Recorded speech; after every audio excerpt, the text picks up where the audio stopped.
It happened only moments ago, and the timing made the words feel heavier than they otherwise might have.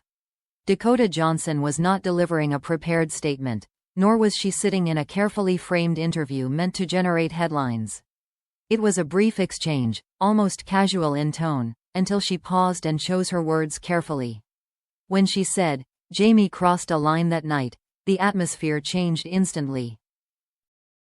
For years, Dakota had been known for her controlled silence on the subject of Jamie Dornan. She neither fueled rumors nor rushed to shut them down. Her approach was consistent, deliberate, and almost disciplined, especially given how relentlessly the public dissected their past on-screen chemistry. That long silence is precisely what made this moment so jarring. The comment did not come with details or accusations. Dakota did not raise her voice, nor did she appear emotional in a way that suggested anger or regret. Instead, she spoke calmly, as if acknowledging something that had been settled privately long ago. The lack of drama in her delivery only made the statement feel more serious. What stood out immediately was the phrase she chose. "Crossed a line" is not a casual expression, especially in professional environments where boundaries are clearly understood. It implies awareness, not confusion, and intention, not accident. By pairing it with "that night," Dakota anchored the comment to a specific moment she had never publicly referenced before. That night had never been mentioned in interviews, press tours, or retrospectives. It existed only as an absence, a gap in the narrative where questions were never asked directly. Dakota's decision to acknowledge it, even briefly, suggested that the silence surrounding it was no longer serving its purpose.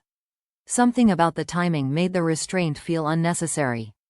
Those familiar with Dakota's public persona recognized this as a calculated choice. She is known for being candid, but not careless, especially when discussing sensitive subjects. If she chose to speak now, it was not because she felt pressured, but because she felt ready. Readiness, in this context, often signals closure rather than escalation. The reaction in the room was immediate, though subdued. No one interrupted her, and no one asked her to elaborate. There was a collective understanding that pushing further might cross another boundary entirely. In that quiet pause, her words settled, leaving space for interpretation rather than confrontation. Almost immediately, observers began connecting this moment to the long-standing changes in her dynamic with Jamie Dornan. The careful distance, the controlled interactions, the noticeable shift in tone during joint appearances all took on new meaning.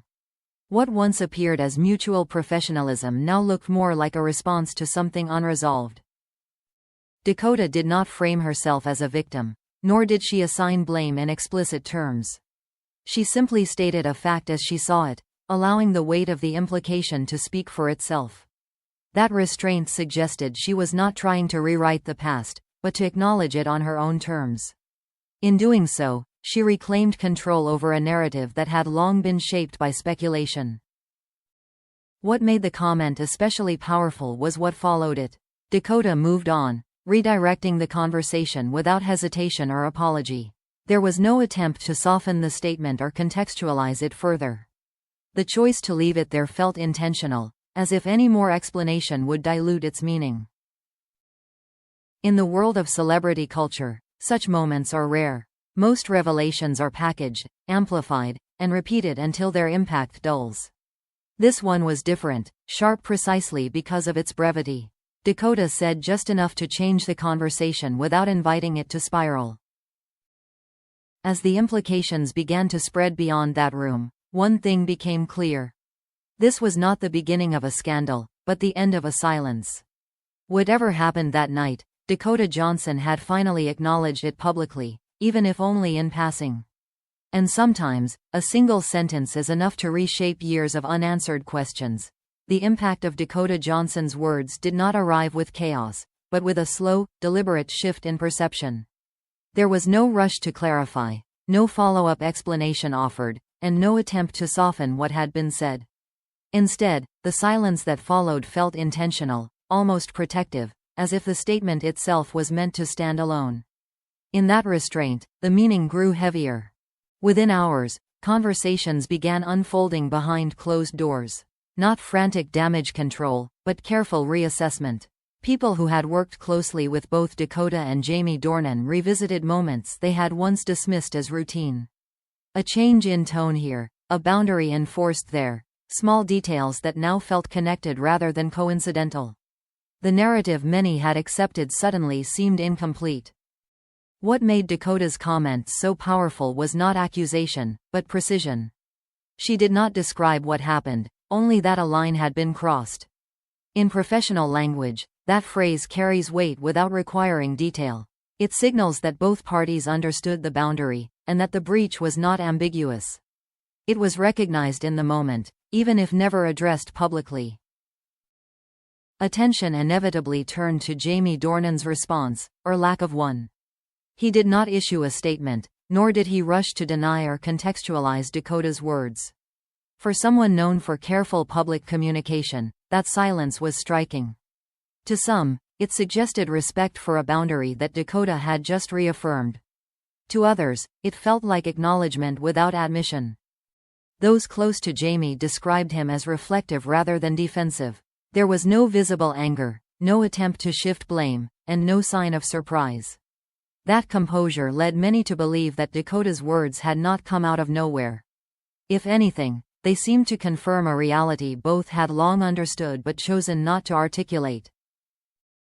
The phrase, "that night," continued to echo, precisely because it was never explained.